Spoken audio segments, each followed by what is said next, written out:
सगळ्यांचं स्वागत आहे आपल्या ड्रीम MPSC या यूट्यूब चॅनलवरती। नुकताच 14 जून रोजी जो आपला कंबाईन गट ब चा पेपर झाला, तर त्यामधले अर्थशास्त्र या विषयाचे प्रश्न आजच्या व्हिडिओमध्ये आपण पाहणार आहोत। आपल्याला प्रश्नांची उत्तरं पाहायची नाहीयेत, आपल्याला प्रश्नांचं एक्सप्लेनेशन सुद्धा पाहायचं नाहीये। तर आपण काय बघणार आहोत ते तुम्हाला पुढे व्हिडिओमध्ये कळेलच।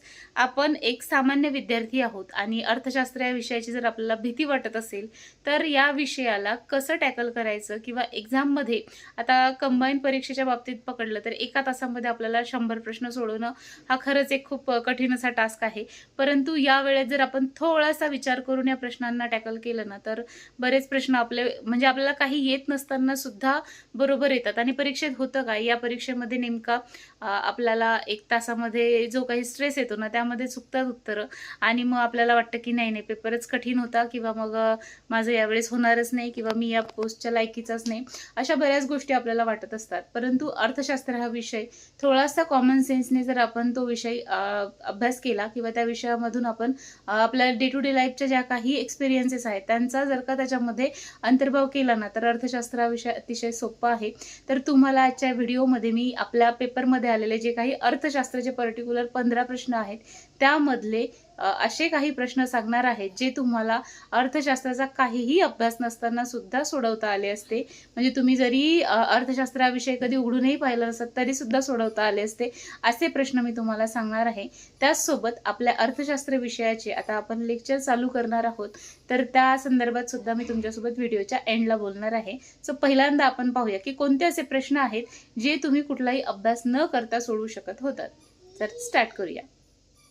तर हा आहे पहा आपला पेपर आणि आपला आहे सेट डी आणि यामध्ये 21 पासून आपल्याला इथे अर्थशास्त्राचे प्रश्न दिसतात। आता यामध्ये हा जो 21वा प्रश्न आहे, तर हा काही आपल्याला विदाऊट स्टडी सोडवता येणारा नाहीये, कारण आपल्याला याच्यामध्ये कन्फर्म उत्तर माहिती पाहिजे की डॉक्टर एस महेंद्र देव आणि सी रवी यांनी दारिद्र्य रेषेखालील लोकसंख्येची गणना करताना खर्चाच्या आधारे म्हणजे कुठले घटक त्यांनी कन्सिडर केले होते, तर यामध्ये येतं आरोग्य आणि शिक्षण। तर हे आपल्याला माहितीच पाहिजे। पण पुढचा हा जो प्रश्न आहे तर हा कसा सोडवायचा तो पाहूया आपण। तर पहा, लोकसंख्येचा लाभांश या संकल्पनेत लाभांश काय आहे? ओके, आता आपल्याला नेमका या शब्दाचा अर्थ माहित असतो। लाभ म्हणजे काहीतरी फायदा होत असतो, है की नाही? मग जेव्हा काहीतरी फायदा आहे तर उत्तर सुद्धा तशाच टाईपचं किंवा याचा अर्थ सुद्धा तशाच टाईपचा होत असेल, मग लोकसंख्येमुळे होणारा लाभ। आता इतका सोपा अर्थ असेल का? आपण MPSC ची गट ब क्लास 2 पोस्ट देत आहोत, त्यामुळे असा उत्तर असणार आहे का? तर हे इथेच कटतील। त्यानंतर लोकसंख्येचा लाभ म्हणजे घटणारा मृत्यूदर, काहीतरी इथे कनेक्टिव्हिटी दिसते का या उत्तराशी आपल्याला? तर नाही।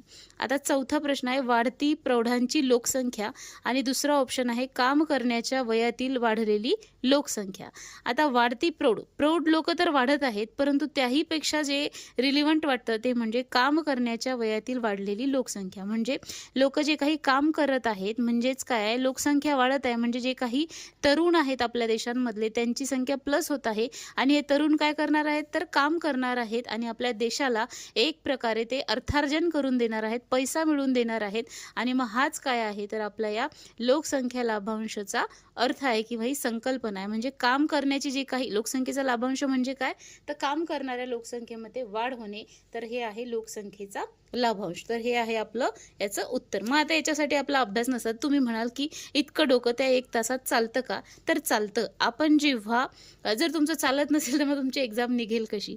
डोकं चालतं, आपल्याला थोडंसं आपल्या एक्झाममध्ये थोडंसं सजग राहणं गरजेचं असतं। स्ट्रेस असतो माहिती आहे, परंतु आपल्याला शेवटी एक्झाम काढायची आहे आणि या न त्या मार्गाने आपल्याला उत्तरापर्यंत पोहोचणे ऑप्शनच्या पेपरमध्ये हेच आपल्याला आपलं अंतिम ध्येय आहे। इतका बेसिक अभ्यास तर तुमचा असलाच पाहिजे आणि तो तुमच्याकडून मी करून सुद्धा घेईल। आधीही आपण घेतलेले आहेत इकॉनॉमिक्सचे व्हिडिओ, आता ते आपण कंटिन्यू करूया, पुढे बोलू त्याबद्दल। पुढचा प्रश्न आहे पहा, अर्थसंकल्पातील विकासेतर खर्चामध्ये खालीलपैकी कशाचा समावेश होतो? आता कुठला खर्च म्हटलेला आहे? विकासेतर खर्च। म्हणजे विकासेतर असं विचारलेलं आहे, तर उत्तर पहिल्यांदा मी सांगते तुम्हाला, ए आहे, बी आहे आणि डी आहे. आता पहा, शिक्षण हाच एक असा घटक आहे ज्याने काहीतरी विकास होतो, काहीतरी डेव्हलपमेंट होते. व्याजाच्या परतफेडीतून काही विकासाची काही आहे का संकल्पना? ही विकासाच्या अतिरिक्त हा खर्च आहे, तर यामध्ये मग व्याजाच्या संकल्पनेचा समावेश होणार आहे. पेन्शन ही आहे, हेही इतर खर्चामध्ये आपण घेऊ शकतो. विकासाच्या इतर खर्च म्हणजे पेन्शन देणे, यातून कुठलाही विकास होत नाही. व्याज फेडतोय आपण, यातून कुठलाही विकास होत नाही, आपला पैसा जातोय.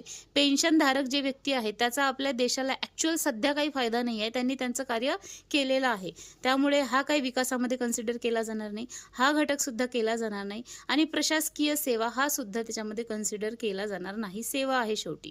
परंतु शिक्षण आहे, तर शिक्षण काय आहे म्हणजे यापेक्षा जास्त रिलेव्हंट काय आहे, तर सी.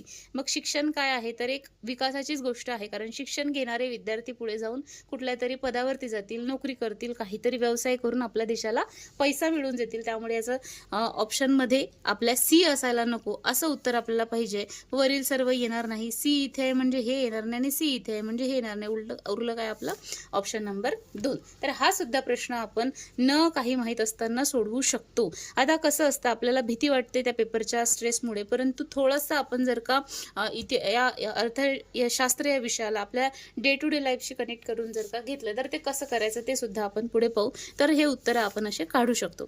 हा प्रश्न अगेन आपल्याला अभ्यासाशिवाय सोडवता येणार नाही. नेक्स्ट क्वेश्चन आहे पहा, सरकारी बँक या नात्याने रिझर्व्ह बँक विविध कामे पार पडते, खालीलपैकी कोणत्या कामाचा त्यात समावेश होत नाही? आता पहा, आपल्याला माहिती आहे RBI ही काय आहे, बँकांची बँक आहे, आणि इतर बँकांचे खाते या RBI कडे असतात, आणि इतर बँकांचे नियम ठरवण्याचं कार्य आपल्या घरातले जसे वडील आपलं कार्य करतात, त्याचप्रमाणे RBI ही सगळ्या बँकांचे वडील आहे असं आपण म्हणूया.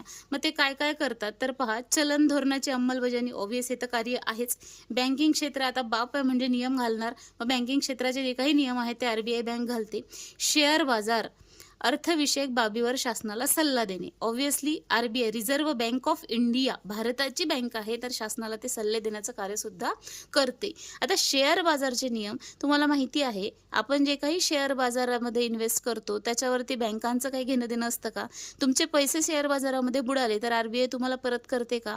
तुमचे पैसे बँकेत बुडाले तर RBIची जबाबदारी आहे किंवा बँकेची जबाबदारी आहे, परंतु शेअर बाजारातला जो काही जी काही जोखीम असते, जो काही धोका असतो, त्याला सर्वस्वी तुम्ही जबाबदार असता.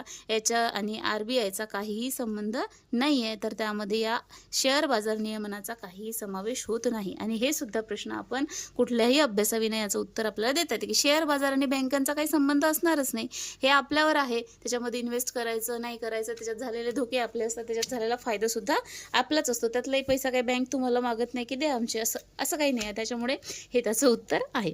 पुढचा प्रश्न अगेन स्टडीशिवाय आपल्याला देता येणार नाही, तर हा प्रश्न आहे. त्यानंतर प्राथमिक तूट म्हणजे काय याचंही आपल्याला ॲक्च्युअल उत्तर माहिती पाहिजे. लेखाशास्त्रात लेखा या शब्दाचा नेमका अर्थ काय होतो, तर हे आपल्याला असं माहीत नसलं तरी सोडवता येतं, परंतु काही विद्यार्थ्यांना वाटत असेल तर याचं उत्तर पहा पहिलं आहे. तर हा जो आहे शब्द, तर आपल्याला त्याचा अर्थ माहीत नेमका असेल तरच सोडवायचं. त्यानंतर पुढचा प्रश्न पहा, 2023-24च्या अर्थसंकल्पात मांडलेल्या 7 प्राधान्य क्षेत्र अर्थात सप्तर्षीपैकी खालीलपैकी कोणते क्षेत्र त्याचा भाग नाही आहे, तर यामध्ये व्यापार विकास आहे, तर याचा त्याच्यामध्ये समावेश होत नाही. हेही खरं तर माहिती पाहिजे, पण हेही अंदाजाने देता आलं असतं, परंतु जाऊ द्या. व्यापार म्हणजे हरित वृद्धी ही काय म्हणता येईल सप्तर्षीमध्ये आहे, सर्वसमावेशक विकास आहे, युवा शक्ती आहे, परंतु व्यापार त्यामध्ये येत नाही. तर हा एक अंदाजाने देता येणारा प्रश्न असा वाटतो. तुम्हाला कदाचित वाटत नसेल, परंतु आपण जेव्हा अर्थशास्त्र वाचत राहतो ना, तेव्हा आपल्या या गोष्टी डोक्यामध्ये आपल्या क्लिअर होत जात असतात. त्यानंतर हे तर आपली बेरोजगारीच्या व्याख्येवरचाच प्रश्न होता, त्यामुळे काही प्रश्न इथं कठीण नाही आहे. त्यानंतर आला आता हा प्रश्न पहा, हा तर आपल्याला एखादा ऑप्शन आला तरी सोडवता येतो असा प्रश्न असतो, परंतु जर का आपल्या RBI म्हणजे आपण व्यवस्थित केलेलं नसेल तर आपल्याला इथे कन्फ्युजन होऊ शकतं. आणि एक हा जो ऑप्शन दिलाय ना यांनी, यामध्ये इथं RBI कडे आहे, तर या बँका स्वतःकडे SLR ठेवत असतात. सो हे SLR मध्ये त्यांनी थोडंसं चूक केलं. तर पाहूया या प्रश्नावर राहतो की नाही. पण असे जोड्याचे प्रश्न आले ना तर ते आपल्या एखाद्या याच्यावरूनही सुटतात. इथे अंदाजाने नाही देता येत, आपल्याला माहितीच पाहिजे या कॉन्सेप्ट, परंतु एखाद्या याने ते सोडवता येतं.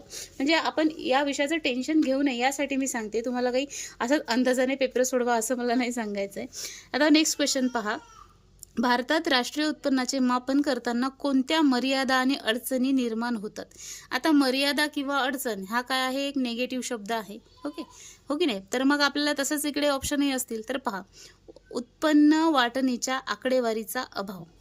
आपण एखादं काहीतरी मोजत आहोत आणि तिथे जर का आकडेवारीच नसेल तर आपल्याला ते मोजता येईल का? तर नाही. म्हणजेच त्याचा अभाव आहे, म्हणजेच तिथे मर्यादा ती आहे. तर तर आपलं असणार आहे. मग इथे नाही आहे, त्याच्यामुळे हे जाईल.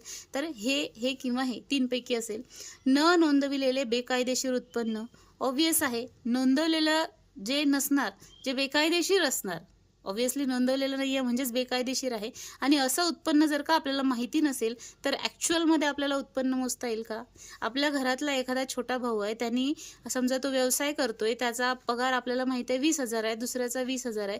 याने सांगितलं की यावेळेस याला व्यवसायामध्ये 25,000 असा फायदा झाला, पण याने घरी सांगताना 20च सांगितले. म्हणजे हे जे 5,000 आहे हे त्या महिन्याच्या उत्पन्नात मोजलेलं जाईल का? तर नाही. म्हणजे न नोंदवलेलं जे काही उत्पन्न आहे ते जर का सांगितलं नाही तर ॲक्च्युअल राष्ट्रीय उत्पन्न मोजता येणार नाही. तर ती सुद्धा काय आहे? एक मर्यादा आहे. त्यानंतर लहान उत्पादकांच्या उत्पन्नाविषयी सांख्यिकी उपलब्ध नसते. असे अनेक छोटे मोठे व्यवसाय हा परत करत असतो. कुठेतरी गाडी चालवतो, काहीतरी दूध वाटतो, पेपर वाटतो सकाळी, हे घरी माहीतच नाही. त्यात त्याला 2-3 हजार रुपये एक्स्ट्राचे मिळतात, तो सांगत नाही. तर असेच लहान उत्पादक सुद्धा काय करतात? ते करत असलेल्या व्यवसायाची नोंद कुठेही करत नाहीत. आता अनेक गृहउद्योग करणाऱ्या महिला आहेत किंवा दूध वाटणारे असतील किंवा इतर काही हातमजुरी मोलमजुरी करणारे असतील, त्यांची आकडेवारी सांख्यिकी काही उपलब्ध नसते आणि त्यामुळेच मग तिथे मर्यादा निर्माण होतात. मग ह्या तीनही गोष्टी निगेटिव्ह आहेत. पहा, नसणे, अभाव, म्हणजे हे तीनही याच्यामध्ये आहेत. मर्यादा या तीनमुळे निर्माण होतात. तर मौद्रिक क्षेत्राचे उत्पादन, कुठलं तरी उत्पादनामुळे मर्यादा निर्माण होतील का? तर नाही. ते उत्पादन जर का मोजल्या जात नसेल तर तिथे मर्यादा किंवा अडचणी निर्माण होतील. मग त्यामुळे हा ऑप्शन त्याच्यामध्ये असणार नाही. मग कुठे कुठे आहे? तर वरील सर्वमध्ये क येईल, त्यामुळे हे नाही आहे. आणि तर नाहीचं कारण ब आणि ड आपलं त्याच्यामध्ये आहे. तर ब आणि ड हे असेल आपलं ॲन्सर. अगेन आपण हा कॉमन सेन्सने देऊ शकतो. पुढचा प्रश्न आहे पहा. आता हे राष्ट्रीय उत्पन्न एक बेसिक कॉन्सेप्ट माहीत असणाऱ्यालाच सोडवता येईल की राष्ट्रीय उत्पन्न म्हणजे नेमकं काय. स्थूल राष्ट्रीय उत्पन्न ही राष्ट्रीय उत्पन्न ही एक साठा संकल्पना आहे. स्थूल राष्ट्रीय उत्पन्नातून घसारा वजा केल्यास जी राष्ट्रीय उत्पन्नाची रक्कम मिळते तिला निव्वळ राष्ट्रीय उत्पन्न म्हणतात. ही तर व्याख्याच आहे, तुम्हाला कदाचित माहीत असेलही. राष्ट्रीय उत्पन्नाचे मोजमाप करताना वस्तू व सेवांच्या उत्पादनांचे दुहेरी मोजमाप. आत्ताच इथं पाहिलं आपण. परत मोजणार आहे का? याने 20 एक वेळाच कमावले, परत घेणार आहे का 2 वेळा? म्हणजे 60 म्हणणार आहे का उत्पन्न? नाही, 20च एकदाच मोजले जाते. त्यामुळे हे तर असणारच आहे. कोणतं बरोबर आहे असं विचारलं. म्हणजे ब तर आपल्याला पाहिजेच. ब इथे आहे, इथे नाही आहे. आता ब तर पाहिजेच. त्यानंतर पहा, साठा संकल्पना आहे का ती? तर नाही, साठा संकल्पना नाही आहे. त्यामुळे ज्याच्यात असेल ते असणार नाही. म्हणजे हे पण नसेल आणि हे पण नसेल. तर आता राहिलं ब. तर ही तर व्याख्याच आहे NNPची, त्यामुळे हे करेक्टच आहे. तर ब आणि क हे दोनच बरोबर आहेत. तर हे सुद्धा असं आपल्याला देता आलं असतं. तर पुढचा हा प्रश्न अगेन स्टडी शिवाय नाही सोडवता येत. इथेही आपल्याला माहिती पाहिजे. इयर जिथे आलं ना तिथे आपल्याला कन्फर्म माहिती पाहिजे, ते आपण नाही सोडवू शकत. तर अशा प्रकारे पहा, आपण टोटल किती प्रश्न पाहिले ते आपण पाहूया. 1 आहे, 2 आहे, 3, 4, त्याच्यानंतर 5 आणि हा 6 आणि हा 7. आता हे 7 प्रश्न टोटल 15 पैकी आपण काहीही अभ्यास न करता सोडवू शकलो असतो. कमीत कमी 6 तरी आपण सोडवू शकलो असतो अर्थशास्त्र या विषयाचे. तर आपण ॲटलिस्ट 15 पैकी 6 प्रश्न किंवा 7 प्रश्न तरी अर्थशास्त्र या विषयाचे सोडवू शकलो असतो. हा आपला जो काही अप्रोच आहे तो बिल्ड केव्हा होईल? तुम्ही काहीच अर्थशास्त्र वाचलं नाही तेव्हा होणार आहे का? नाही. आपल्याला काहीतरी त्या गोष्टीतलं थोडंफार नॉलेज तर असतंच. आपण आर्थिक व्यवहार रोजच करतो, त्यामुळे मग आपण जर का त्या गोष्टींशी कनेक्ट असलो तर आपल्याला ते उत्तरं शोधता येतात. आता असा आपला अप्रोच बिल्ड करण्यासाठी आपल्या या चॅनलच्या माध्यमातून इकॉनॉमिक्सची सिरीज मी स्टार्ट करते, ज्यामध्ये तुम्हाला इकॉनॉमिक्सचं रोज एक लेक्चर मिळेल. आणि या लेक्चरच्या माध्यमातून तुमच्या इकॉनॉमिक्सच्या सगळ्या कॉन्सेप्ट मी अतिशय सोप्या भाषेत, जसं मी लक्षात घेतलं ना अर्थशास्त्र, तसं मी तुम्हाला समजून सांगेल. आता तुम्हाला खूप फायदा होईल. तुम्हीच मला ते नंतर कमेंट करून सांगत चला. सो आजचा व्हिडिओ तुम्हाला कसा वाटला मला कमेंट करून सांगा. हे फक्त मी तुम्हाला यासाठी नाही सांगत आहे की अभ्यास करणं सोडून द्या आणि असंच अंदाजानं सोडवा. एक सांगताय की असंही जाता येतं उत्तरापर्यंत कसं जायचं, त्यासाठीचा हा व्हिडिओ होता. सो आजचा हा व्हिडिओ तुम्हाला नक्कीच आवडला असेल. उद्यापासून आपल्या चॅनलवरती आपण अर्थशास्त्राच्या बेसिक कॉन्सेप्ट सगळ्या घेणार आहोत. So stay tune. चॅनलवरती अजूनही नवीन असाल तर सबस्क्राईब करा आणि बेल आयकॉनसुद्धा प्रेस करा, जेणेकरून तुम्हाला आपल्या व्हिडिओचे जे काही नोटिफिकेशन आहे ते वेळेवर मिळतील आणि तुम्ही ते व्हिडिओज पाहू शकाल. व्हिडिओला एक लाईक करा, जेणेकरून पुढचे व्हिडिओज बनवायला मला आणखी मोटिवेशन मिळेल. So thank you so much for watching. भेटूया पुढच्या व्हिडिओमध्ये.